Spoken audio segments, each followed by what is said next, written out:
So for the whole tour, you guys can call me Sam. No problem, okay? What we'll do today is we'll go over a history, kind of, about our fire department here at the airport. And then we'll walk through the fire station, which was remodeled in 2018 and 2019. And then we'll go look at our crash trucks. So our ARF rigs, Airport Rescue Firefighting Vehicles, are a lot different than the pumpers that you see on the city streets. And we'll parlay right into this.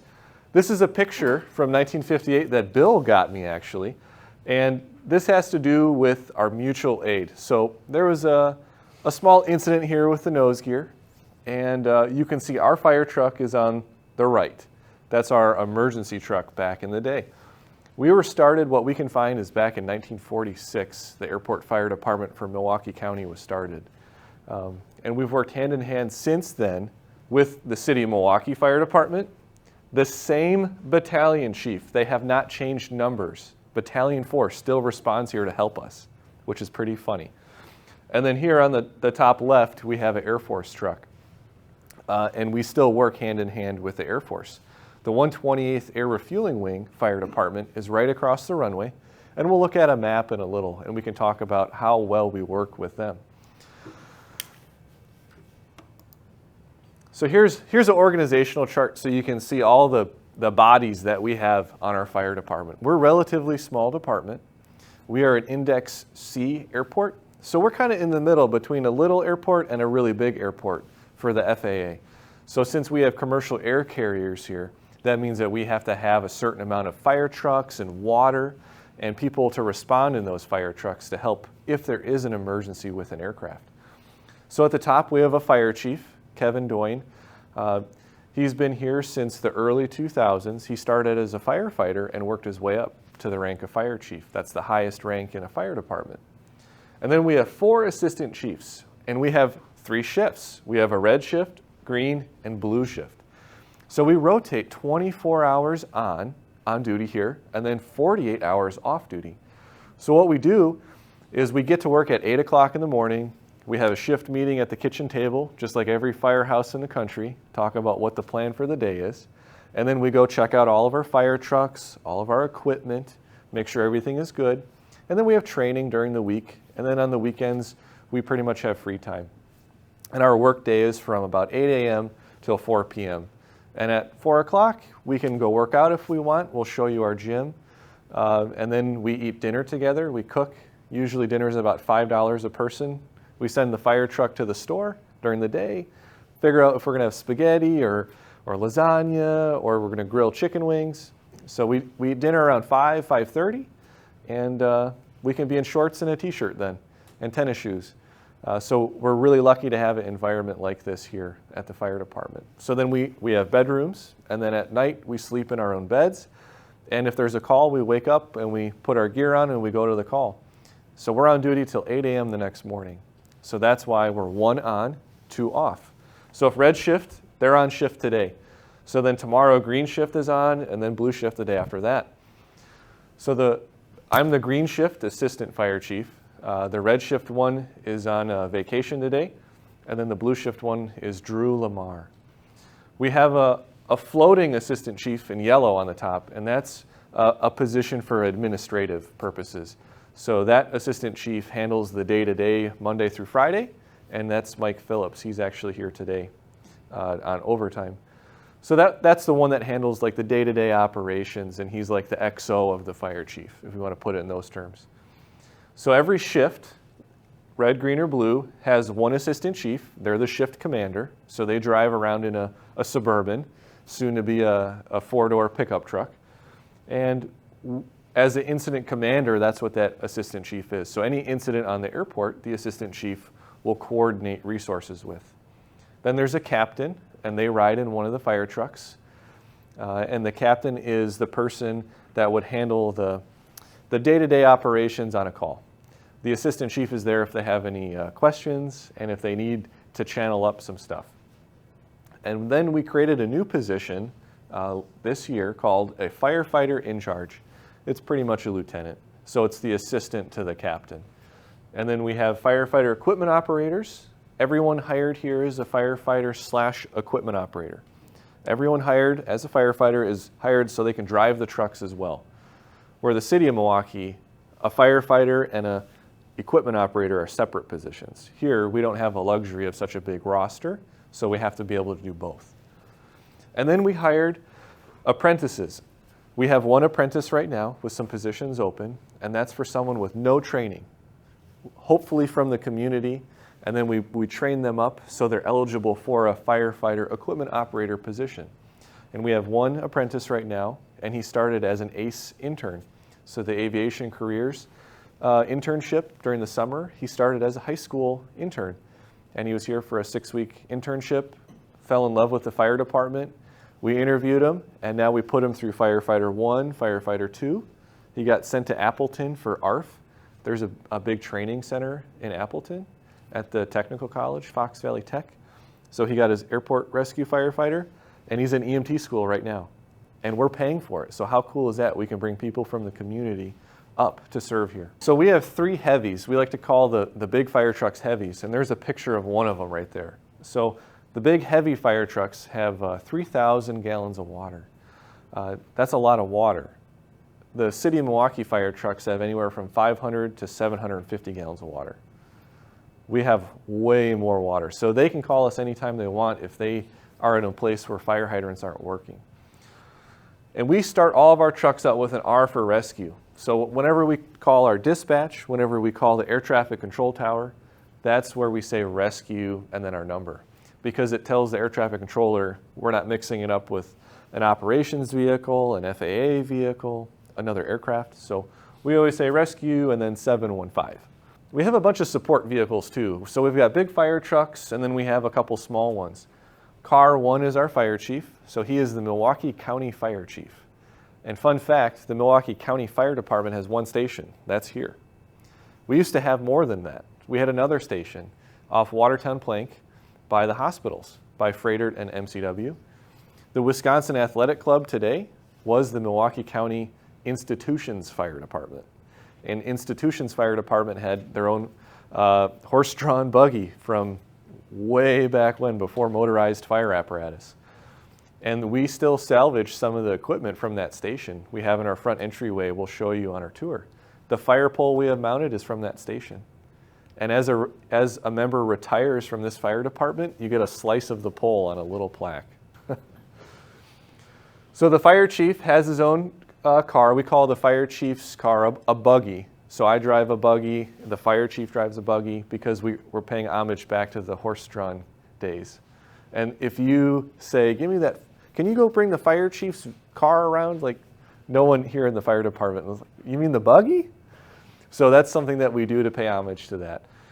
Chief 702 is the new pickup truck we're getting upfit right now. So it's getting all the lights and siren put in it. It hasn't gone into service yet, but it's in the back. We have a Suburban currently as the chief's buggy for the assistant chief. Rescue 711 is a Tahoe we have for running errands. Rescue 719 we'll show you, and that's a mass casualty truck. So if there's a big incident where they need a lot of EMS supplies, we can send this truck with tons of tourniquets. It has armored gear on it. We have all kinds of litters so we can carry people. It was one of the first vehicles on scene at the Sikh temple shooting in Oak Creek because they weren't sure how many people were injured, so we provided help with that. This big red truck is the only red fire truck we have. Does anyone know why it's red? Any guesses? Well, our other trucks are the yellow-green color, and that's because the FAA helps fund those, right? Otherwise, we'd have to foot the bill for a $1.5 million truck. That's kind of hard. The red fire truck was not paid for by the FAA. The county actually paid for it, so that's why it doesn't have to be green, because it normally doesn't go out on the runway. And that's our hazmat truck. It's a box truck with a lift gate. We carry about 500 gallons of aqueous film-forming foam in there, and we can ship it anywhere across the state. We carry a reserve of 3,000 gallons of foam on shelves. It's Home Depot back there. We have pallet racks of 55-gallon drums of foam. And we can load it up with our forklift, and we can take it anywhere in the state. If there's a refinery fire in Superior, it might be quicker for us to drive foam up there than rather wait for the trains to bring foam. Since we have all that foam, it also helps, it's all calculated, our backstock, to put out a fuel fire at the College Avenue Fuel Farm. There's big 3 million gallon fuel tanks, and there's a fuel pipe that comes all the way up from Chicago, and it dead ends here. It used to go to Green Bay, but it stopped. And it provides fuel for the airport here. So it's an amazing amount of fuel we go through every day. Does that foam, is that foam in there part of that PFAS stuff that they're It is. We're federally mandated to have that foam. There is a replacement. They have one made right now. More manufacturers are coming up with it. And we have a replacement plan to get rid of all the old PFAS. We have a decon trailer that's red that goes with this, and it's a shower house. So we have a portable shower house we can take, and we can decon about 150 people. We have showers in there, a water heater, a generator, and we can have people go in one side and come out the other clean with scrubs. They have like doctor scrubs in there that we can have people wear so they can get rid of their contaminated clothes. And we have an Argo. It's like an off-road amphibious ATV. It's got 3 wheels on each side. It's pretty cool. And then we just adopted from the 440th base. When the 440th was bracked, the reserve unit had a stair truck, and they gave it to the county because all that stuff became the county. And the county let Signature Flight Services use it, and Signature was done with it. And then it came its way to our fire department. So we have I think it's a 1988 GMC Sierra square body stair truck. And it might be in the bay today, or it's going to be sent up to Watertown Plank to get painted green, and we're going to put red lights on it, and it's going to be our new stair truck. So we're very lucky and unique that we have a live fire training area for all of our ARF training. Most airport fire departments our size don't have a live fire trainer. There's about 100 of those aircraft fuselages across the world that the Air Force put in. And this actually sits on the old 440th grounds. But since they were bracked and it became the county's property, now we kept it up. And we've spent $50,000 in the last 2 years to make sure that this is up and running. We train our firefighters here for the annual training requirements. One of the most stringent records and record-keeping subjects on the airport is firefighter training, believe it or not. And we have very strict FAA Part 139 requirements for firefighters, and we have to have certain amounts of training of certain subjects every year, and they have to be within 12 continuous calendar months. So we have a robust fire training program here, and we focus on live fire training, because what better way to focus on training than to do something that is one of our worst case scenarios. And you can see the top of the fire truck has a big boom that comes out. That's called a high reach extendable turret, or HRET for short. That can go up 50 feet. It can extend 50 feet up, and we can flow 1,250 gallons per minute of water out of it, out of the fog nozzle. And the fog nozzle can actually turn out of the way, and the piercing nozzle can come out. We can pierce 32 inches into an aircraft fuselage or a cargo container, and we can spray 250 gallons per minute out the tip of that. It's like a big sprinkler head. You can just poke it in anywhere. So there's an engine fire on our aircraft trainer there.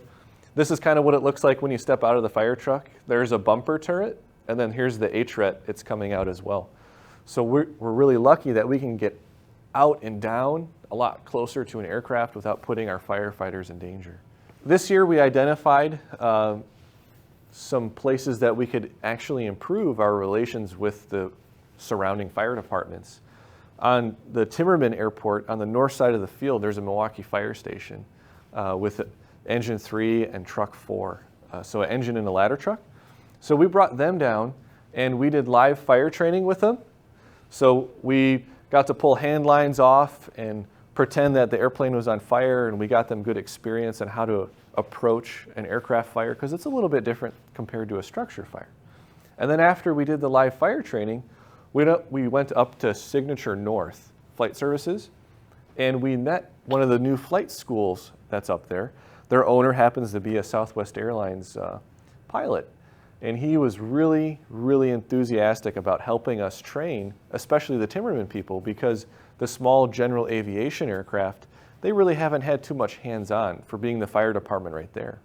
They're not mandated to have ARF training because it's not a commercial operator out of there. So it's just general aviation up there, but there's still plenty of incidents that happen there. So we were able to pair up with Jamie Curry from the flight school, and he got us all hands-on training with the small Cessnas up there. And he turned them on, went to full throttle, holding the brakes, and we got a chance for all the firefighters to go up there and throttle down and turn off the aircraft. So it was pretty fun training.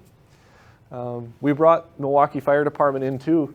That's truck 1 from downtown area, and then truck 8, which is off 13th and College. We brought both the ladder trucks in to ladder the air traffic control tower, because it had been more than a couple years since we did training to see how high they could reach. And it's the 5th floor up they can reach. And there's a stairwell in one of the columns, an elevator in another, and then 2 pipe chases. I've actually flown that airplane in the top floor. Really? Yeah, we used to be a non-profit flying club up there. That's right, yeah. And Panther Aero, I used to be president. No way. Yeah, no, it's true. That's awesome. And then we sold it to Jamie. Yeah. He works really well with us, and there's a My Flight Tour helicopter here. Tyler Hewer is the pilot for the flight tour company. As soon as that came into town, I called him up, and he's like, "Yeah, bring all the firefighters over." So we've had a chance to tour the Robinson 44 helicopter. We like to stay up to date with everything that's happening on the airport, and those personal relationships do pay off on calls for us, because I know I've got Tyler's phone number. We know each other very well. So if there's a problem and he has an issue, I can see him on scene, and our firefighters know him, and it calms down a lot of people, believe it or not. The 128th Air Refueling Wing, we train with them too. So they have about 12 people on per day for their staffing, and we have about 7 on a nice day. So they have way more staffing for their firefighters, and their base is a lot smaller than ours. But that doesn't mean that we can't train together. So we train at least once a month with them. And we get to work with the Blue Angels when they come into town, or the Thunderbirds when we have the air shows. Here's some pictures of us doing some extrication training. So we carry the Jaws of Life. You can see in Captain Vulling's hands. We can cut cars open, cut airplanes. We can spread them apart. And a fun fact for firefighters around here, if you look at their helmets, the black helmets mean they're the rank of firefighter equipment operator. A red helmet means they're a captain. So that means they have a little bit more responsibility. And then a white helmet means a chief. And I think it's probably because you can tell when they get dirty and they shouldn't get dirty. That's why they're white, right? And does anyone know why firefighters wear red suspenders? To hold their pants up. So here's some training we do every year with our dry chemical. So on our big fire trucks, this is Rescue 718. This is before it got renumbered. We carry 3,000 gallons of water, 500 pounds of potassium bicarbonate, which is a dry chemical. So it's just like an extinguisher you'd find at home, like under your sink. And it can put out fire in a similar way, but the potassium bicarbonate comes out, and they colored it purple. So the trade name, right, is Purple K. So we can see the water coming out, and then the purple K, dry chem. And what that does is it bonds on a molecular level with a running fuel fire. So 3-dimensional fuel fires are when, say, fuel is pouring out of an engine onto the ground and it's on fire. It's 3 dimensions. So the purple K paired with water and AFFF foam, that actually sticks to it, and it helps suffocate the fire a lot better. So part of our requirement for the FAA is to test that every year. And this is one of the training fires. So on top of water, 3,000 gallons of water, there's 500 pounds of dry chemical. Then there's about 500 pounds of halotron on here. Halotron is a clean agent. So it's an invisible gas. It comes out of a little hose for us. It's about a 1-inch diameter hose. And we open up the nozzle, and nothing looks like it's coming out. It's just like hissing air. And what that does is it displaces oxygen, and it's clean. So if there's a fire in the cockpit of a jet, we're going to do what we can to make sure there's less damage. Life safety is our #1 priority. Incident stabilization is the second, and then property conservation. So we don't want to expel a ABC fire extinguisher in an aircraft because it's really corrosive. The dry chemical is less corrosive, but if we can use our halotron, that would be the best case if it's an enclosed area. We sent that fire truck out to a lithium battery fire in Franklin about 7 years ago. And it extinguished a lithium battery pallet fire inside a Connex box. And they were so excited. They opened up the door, we discharged the halotron, and it went out, and then they forgot to shut the door, and then the fire went back up. So then it just takes lots of water. But we're really lucky to have Rescue 718, and that's one of 2 trucks that look the exact same, except Rescue 718 has an HRET on the top. It also carries 420 gallons of AFFF, aqueous film forming foam. We have different types of emergencies we respond to here at Milwaukee County Fire Department. The FAA likes to govern everything and stratify how we discern our emergencies. In Alert 1, we don't use that anymore. The air traffic controller in the tower would pick up a red phone. And if you look, there's a red phone right there. Every room in our firehouse has a red phone in it. It's called a crash phone. And there's a blue strobe light in all the hallways and rooms. So the air traffic controller picks up the crash phone and it rings directly with us, airport operations, and the 128th Fire Department. So when it rings, we answer right away, and they tell us the nature of emergency, what's going on with an aircraft, how much fuel is on board, how far away is it, and then how many souls on board. And you think that's kind of morbid, right? Souls on board? Well, pilots sometimes, or air traffic controllers, or firefighters would confuse crew and passengers. So we don't have to well, are they traveling jump seats, so are they considered a passenger or a crew member, you know? So we just say the amount of living human beings on the plane. We also got last year 2 dogs. They said 4 souls, 2 dogs on board for a Learjet that had a problem. So that was interesting. So Alert 1s we don't use that anymore, but it was a very minor issue.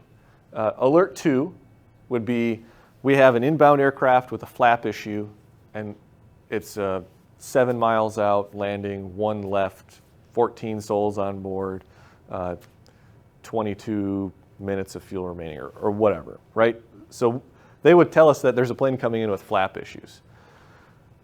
That's an Alert 2, or an Alert 2 ground would be there's a FedEx that's leaking hydraulic fluid on the cargo ramp.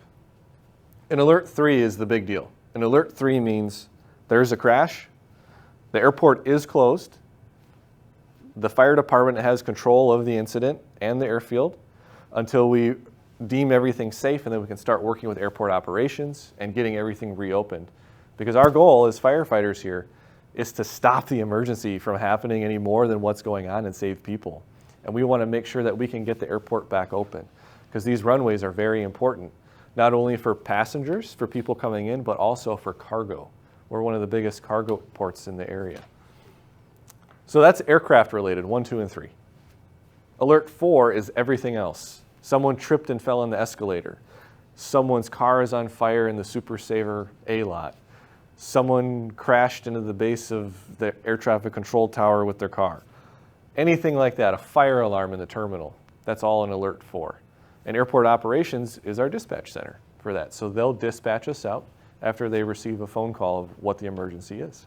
If you look, this is what it looks like sitting inside a fire truck spraying potassium bicarbonate and water on our aircraft trainer. So you can see that's controlled by a big propane tank.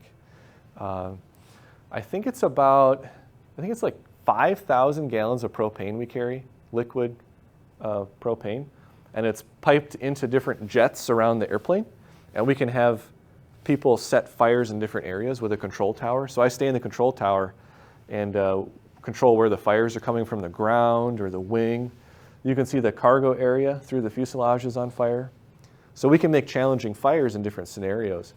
And the only way that fire can ever get put out is if the person in the control tower puts it out.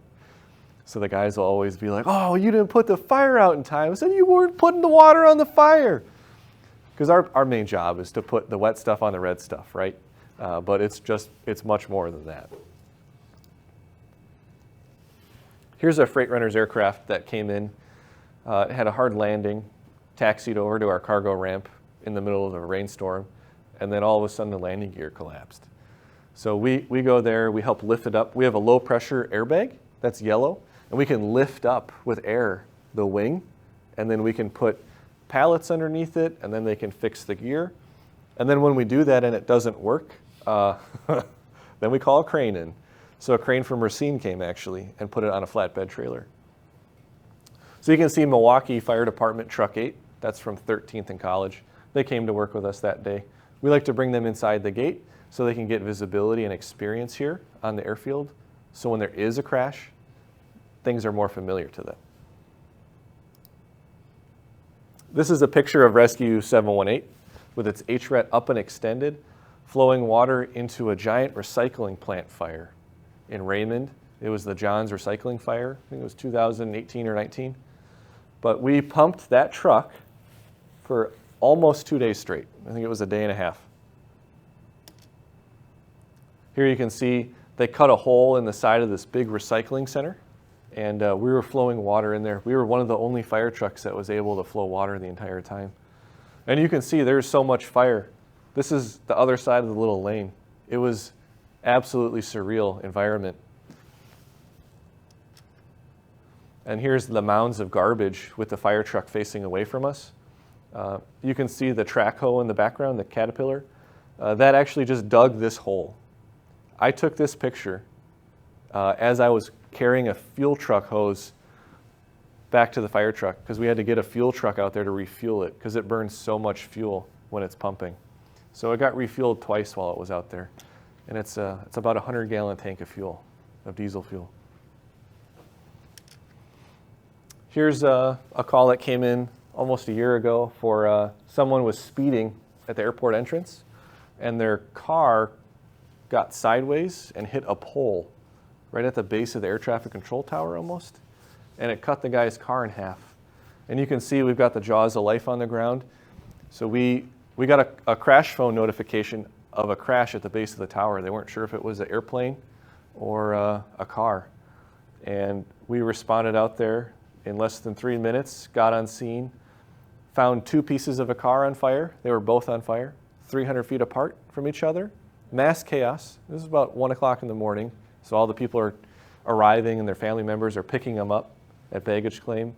And he's very lucky he didn't hurt anyone other than himself. We cut him out of the car after we put the fire out, started rescue breathing, administered Narcan, and he made a full recovery. He had 0 injuries. We, of course, for an extrication assignment, so someone's stuck in a car, we have to notify the city of Milwaukee because they like to help us, right? Just like we help them with things. So we had him out of the car. You can see there's Captain Jacobs and firefighter Porter in the background working on the patient.